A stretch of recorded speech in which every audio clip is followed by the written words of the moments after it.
Muy bien, buenas noches. ¿Qué tal? ¿Cómo estamos? El día de hoy vamos a llevar a cabo nuestro tema. Tiene que ver justo con el idealismo y el materialismo alemán. Por ejemplo, uno de ellos es Georg Hegel y Ludwig Feuerbach. Fueron dos alemanes que participaron, por si acaso, en el proceso de la historia de la filosofía. Esto también hay que tomar en cuenta que ellos han tomado como punto de inicio a una filosofía muy distinta a la época. Entonces, Georg Hegel, está en alemán, y Ludwig Feuerbach, que son dos teóricos que fueron los que antecedieron al materialismo dialéctico o materialismo también histórico que se dio después en la filosofía del siglo XIX, basado en Karl Marx y Friedrich Engels. Entonces, hablaremos un poco sobre el idealismo y materialismo alemán a George Hegel. En el contexto histórico de la filosofía vamos a encontrar que existía la Revolución Francesa que se dio el 14 de julio del año 1789. La Revolución Francesa no se procedió de una manera que podríamos decir que fue así automático, sino que esto tuvo consigo todo un cambio, un proceso, y esto nos va a ayudar bastante a nosotros a entender cómo se dio la filosofía en el mundo del siglo XIX. Entonces, durante este tiempo también va a existir que Inglaterra en el siglo XVIII va a dar la primera revolución industrial. Cuando nosotros hablamos de la revolución industrial, va a ser los cambios significativos que va a traer consigo Europa. Europa no solamente se va a preocupar por el campo, sino que ahora lo que va a buscar Europa es en la ciudad. La gente va a dejar el campo para migrar e ir a las ciudades y el trabajo textil poco a poco va a ser reemplazado por las máquinas del siglo XVIII. Entonces la gente preocupada por esto va a formar un nuevo movimiento y este movimiento se va a llamar el movimiento ludita. ¿Por qué el movimiento ludita? Porque como se llamaba, él dice que con el grupo de personas van a empezar con balas y con herramientas que tenían rudimentarias a destruir las máquinas porque creían obviamente que esto les iba a quitar el trabajo que tenían. Entonces, en la pugna que existía en la revolución industrial va a ser primordial aquí, porque el hombre ya va a dejar de trabajar de manera textil, así, de manera textil, manual, sino que ahora la máquina lo va a hacer. Federico Guillermo III de rey de Prusia va a estar en este proceso y las guerras napoleónicas también van a tener un punto muy importante. En 1804, Napoleón va a asumir y se va a convertir en emperador hasta el año 1814. Entonces, el Congreso de Viena va a tratar de restituir las monarquías absolutistas en 1815. Y en este tiempo también va a aparecer el romanticismo alemán. Este romanticismo alemán se va a dar a través de todo este tiempo y esto nos va a ayudar a nosotros para poder entender el punto de inicio en este proceso tan necesario. Entonces vamos a hablar un poco sobre Georg Wilhelm Friedrich Hegel. Él es el máximo exponente del idealismo alemán, concibió la necesidad de un Estado moderno racional.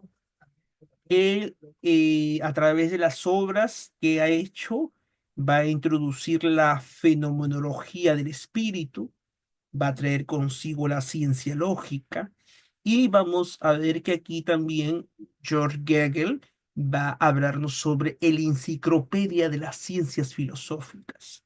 Hay que entender que en este tiempo, profe, ¿por qué usted tanto habla de la enciclopedia? Mira, la enciclopedia era resumir todo el conocimiento que existía de la época en un libro. No sé quién de aquí, díganme y escríbanme, pueden escribirme, les invito a que lo hagan. ¿Quién de ustedes alguna vez ha usado una enciclopedia? O puede que alguien de ustedes pues ya ha sido muy moderno y ya nunca ha visto una enciclopedia. Las enciclopedias fueron introducidas en la época de la Revolución Francesa. Hay que entender y comprender algo que es importante para ello. ¿Qué cosa es? A ver, entonces, ¿qué significa con eso? Diderot y D'Alembert van a ser los iniciadores del enciclopedismo en Francia. Entonces, George Wilhelm Friedrich Hegel, él va a traernos el enciclopedismo filosófico. ¿Y qué es el enciclopedismo? La enciclopedia es, pues, el resumen de todo el conocimiento en un solo libro. Esto ya lo había traído, pues, el ciclo de las luces, de ilustración. Valgan verdades que en el Perú llegó la ilustración para dar cabida al proceso emancipador. Hipólito Unanue, por ejemplo, tenemos en el Perú, tenemos a otros teóricos que han luchado en este proceso de emancipación y esto nos va a traer consigo varios inicios en el proceso. Entonces, George Friedrich Hegel, él decía que todo lo real es racional. Todo lo que vemos es racional y todo lo racional, decía, es real. Entonces, el propósito hegeliano era demostrar las etapas necesarias por la cual la razón humana se aproxima a lo absoluto. Por eso, George Hegel considera que la tarea de la filosofía es la de aprender su tiempo en pensamiento. Como digo, a aprender, ¿es qué cosa? Tomar, sujetar y prestarle una expresión al presente. El prólogo de la filosofía del derecho termina pues en Hegel con una razón. Cuando la filosofía pinta sus tonos grasecos, ya ha envejecido la vida. Entonces él consideraba que la lechuza de Minerva tan solo alza su vuelo cuando comienza el crepúsculo. Entonces él lo que quiere decir lo siguiente, que la filosofía, todo lo que nosotros vemos, todo lo que es real es racional y todo lo que es racional es real. Entonces, hay que tomar en cuenta que Hegel va a aplicar una dialéctica. Se llama la dialéctica hegeliana. La dialéctica es la contradicción, la sucesión de negaciones, posibilitando el desarrollo del pensamiento. Entonces, la dialéctica tiene tres etapas para que se pueda dar el proceso del desarrollo del pensamiento. Uno tiene que ver con el progreso, las contradicciones internas en las cosas excelentes que son las cosas del motor. Así es.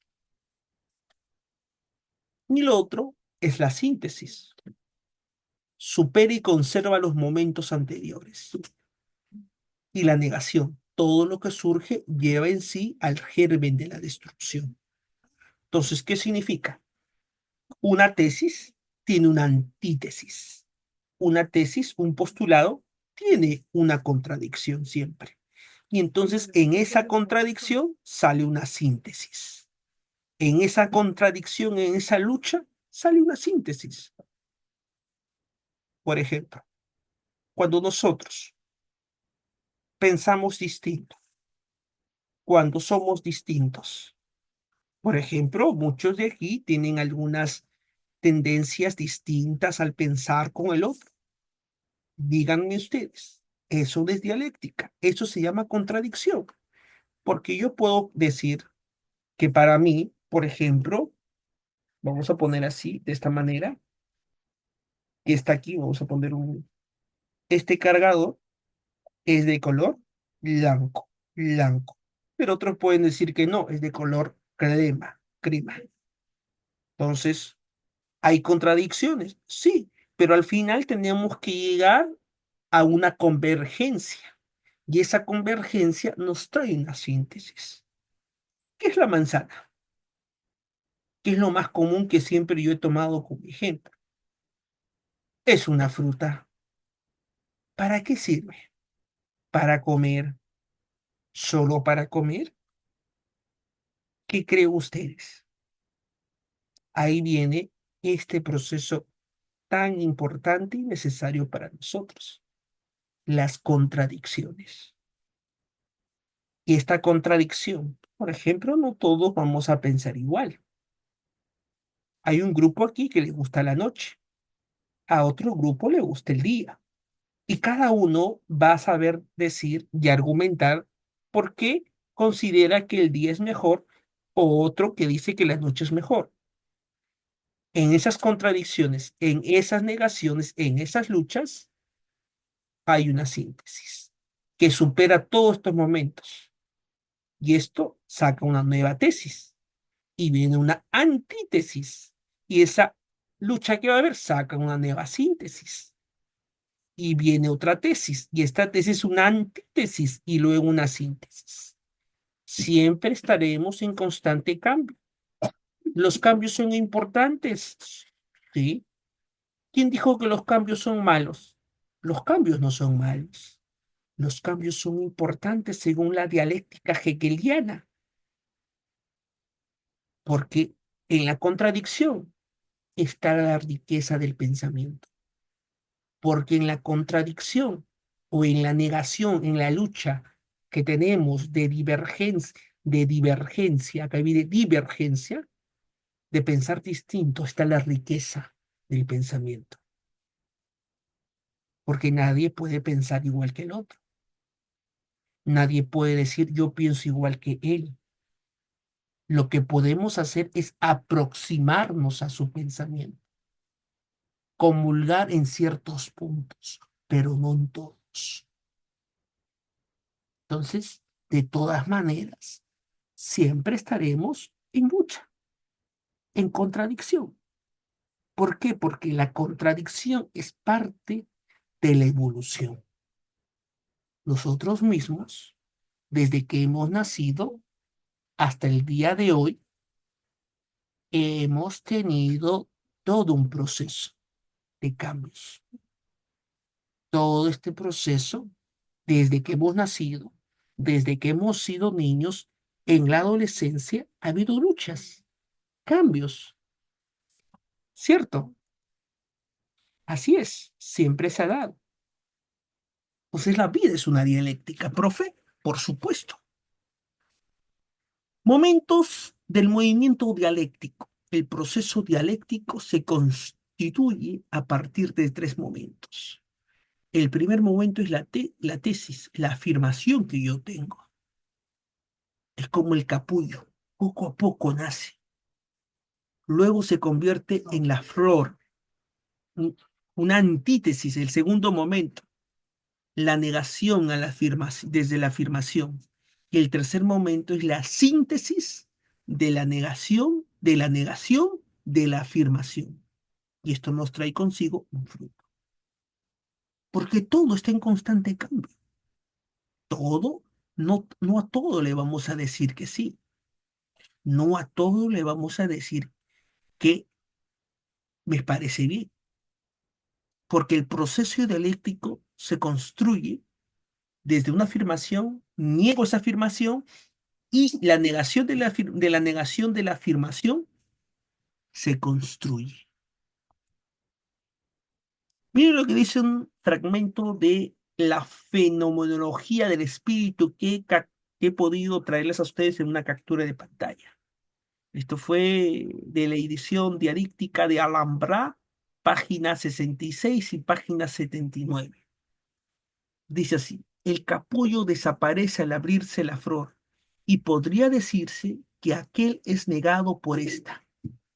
Del mismo modo, el fruto hace aparecer la flor como un falso ser de la planta. mostrándose Él como la verdad esta. Esas formas no solo se distinguen entre sí, sino que se eliminan las unas con las otras, pero en su fluir constituyen ambos todas necesarias. Un capullo, una flor y un fruto. Pero todo eso constituye la planta. Pero en cada momento va a ir cambiando. ¿Por qué? Porque son los cambios. El despliegue de la dialéctica. La realidad surge del proceso, ojo, del proceso del desarrollo del absoluto. ¿Esto qué significa? Idea, naturaleza, espíritu. La idea, ¿qué es la idea? Es la representación mental de algo. ¿Y qué es la naturaleza? La idea fuera de sí. Acá primero pienso, vamos a poner un ejemplo, en un pollo a la brasa. Esta es mi idea. Luego, ¿qué hago? Luego lo voy a representar una idea fuera de sí. Entonces, ese es el segundo momento. Mi idea lo lleva a una acción. Me voy a una pollería y compro un pollo a la brasa. Pero esta idea se convierte en un tercer momento. ¿Y cuál es? Cuando esta cambia. ¿Y cómo va a cambiar? Cuando yo le agrego algo más a este pollo. Un arroz chaufa, una ensalada. Entonces, ahí va a tener tres momentos de cambio. Que en un principio solamente tenía una idea en sí, lo canalizo, lo realizo, pero esta idea también va a ir transformándose. Entonces, eso es la idea en sí y para sí. La enciclopedia de las ciencias filosóficas, lo que buscaba la idea es la doctrina del ser, la esencia, la doctrina del concepto, la lógica. La naturaleza es la mecánica, la física orgánica. La filosofía de la naturaleza. Y el espíritu es el espíritu subjetivo, objetivo y absoluto.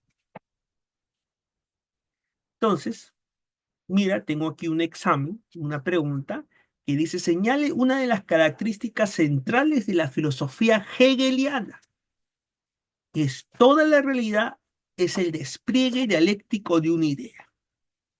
Es decir, todo lo que yo pienso está plasmado, toda esta realidad primero se ha concebido acá, ha sido una idea. Por ejemplo, a ver, yo tengo por aquí un corrector. Este corrector antes fue una idea de alguien, de un inventor.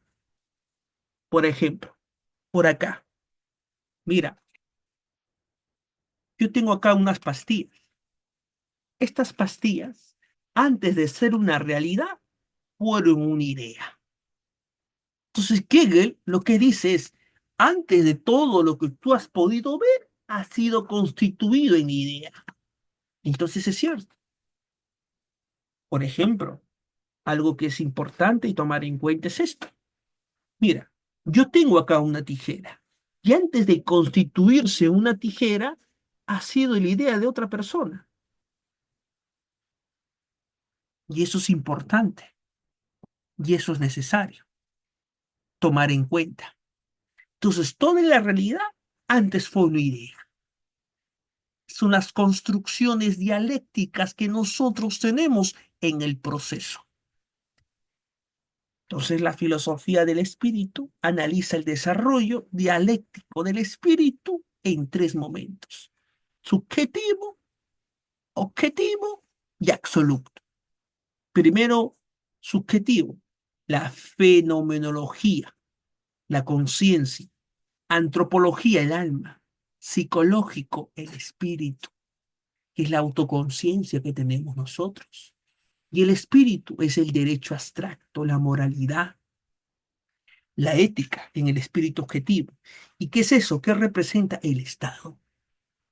La máxima expresión. Pero el espíritu absoluto, hay tres tipos de espíritu: subjetivo, objetivo y absoluto. Máxima expresión, el espíritu absoluto. Y esto se logra gracias a la filosofía. Es lo que dice Hegel. Entonces, mira, el espíritu objetivo es la ética, la familia, la sociedad civil, el Estado. El Estado vuelve libres a los hombres. La familia es la realización del amor. La sociedad civil es la esfera económica. El espíritu absoluto, justo tiene que ver con algo que es importantísimo, tomar en cuenta la filosofía máxima expresión. El arte es parte del espíritu absoluto, expresión sensible de lo absoluto, la religión y la fe como la forma de captar lo absoluto. Entonces, todo empieza así. Primero es el arte, la intuición, luego viene la religión y por último, esa religión será superada gracias a la filosofía. Todas las sociedades empezaron primero con el arte primitivo, luego las sociedades, estas fueron las sociedades simples, las sociedades complejas nos trajeron la religión y por último el hombre se desalienó, hubo una desalienación con la religión y logró convertirse en alguien autónomo en qué pensar. Y entonces así nació la filosofía. La historia de la filosofía es lo mismo. La historia del proceso del desarrollo del espíritu en búsqueda de la libertad. El mundo oriental, el hombre tirano, Grecia y Roma, los ciudadanos, y el mundo germánico, los hombres, todos libres. Una idea central de la filosofía de Hegel se refiere a que la historia como desarrollo del espíritu en busca de la libertad. Eso es lo que busca la filosofía hegeliana. La historia como desarrollo del espíritu en búsqueda de libertad. Todo el tiempo se ha necesitado, ¿qué cosa? Buscar cambios necesarios. Y eso hizo la filosofía.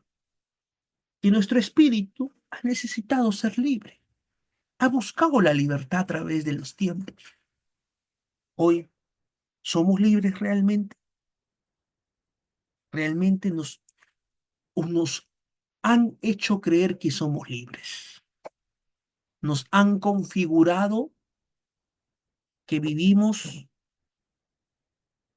en una pseudo libertad y de la cual creemos que tomamos decisiones, pero realmente no lo hacemos. ¿Qué crees tú al respecto?